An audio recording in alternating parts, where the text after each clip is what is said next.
In biology, we learn that all creatures have some type of life cycle. This includes all human beings. As human beings, our life cycle is quite different from any other creature on the planet. Here's what I mean. After high school or college, we get our first adult job. Buy a car, meet a nice young lady or a nice young man, get married, buy a house, have children, and unfortunately, over 50% of marriages end in divorce. Often, people will remarry and have a second set of children from the second marriage. An individual does not go from being single and having a new job and car to being on their second marriage with a second set of children, instantly or all of a sudden. These life changes and responsibilities occurred over time. Their saving habits and investment strategies had to change over time also. Let's get a little deeper and look at the life changes and responsibilities of 4 different men. First, there's Chris. He's in Group B, age 25 to 30. He's got a new car and just got married. Of the men we're looking at, he has the least amount of responsibility. Next, there's Malcolm in Group C, age 30 through 35. He's married with 2 children, has 2 cars and a house. He's gone through more life changes and has more responsibility than his younger counterpart, Chris. Next, there's David, who's in Group D, 35 to 40 years of age. He's a divorced father of 3, pays child support and alimony, and pays half the mortgage payment. He's gone through tougher life changes than his counterpart, Malcolm, in Group C. And finally, there is Jack, the oldest of our 4 men, in Group E, age 40 through 45. He has remarried and now has 2 children from his second marriage.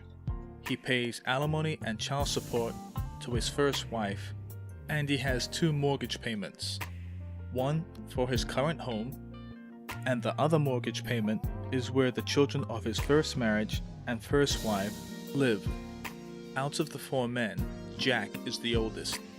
He has gone through more significant life changes, has the most responsibility, and finally the closest to retirement. All of them, due to increasing age and responsibility, experience a shift every few years. Each of them, after undergoing major life changes and added responsibility, had to become more conservative in their investing approach.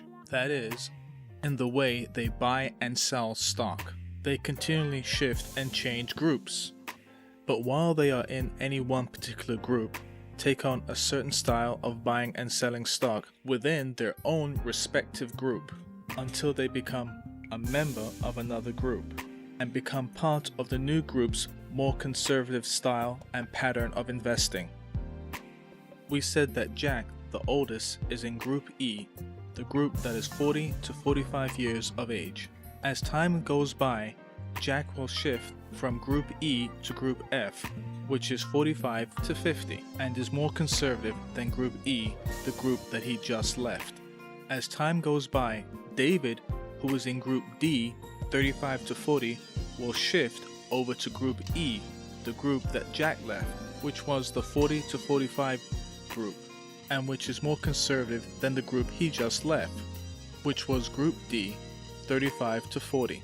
But David himself was also replaced in Group D by Malcolm, who came from Group C, and Group C was 30 to 35.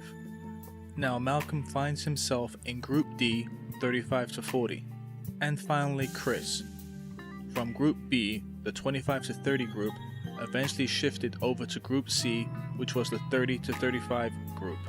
Everybody became part of another group that was more conservative in its investing style and pattern. Everybody replaced somebody else, but they themselves were also replaced. As a result, each group's investment pattern was preserved, even though people shifted.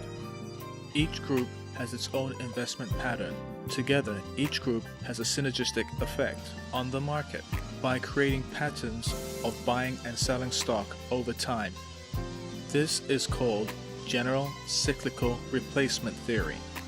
Replacement theory, or RT for short. Now, not every investor is going to fit the exact pattern, but the one factor that they all have in common is risk tolerance based on age and years to retirement. Not everyone will be divorced, not everybody will be married, or be married a second time and have a second set of children. Besides, there are some investors who are in their 50s and 60s who act in terms of investing like they're in their 20s and 30s, but they are the exception and in the minority.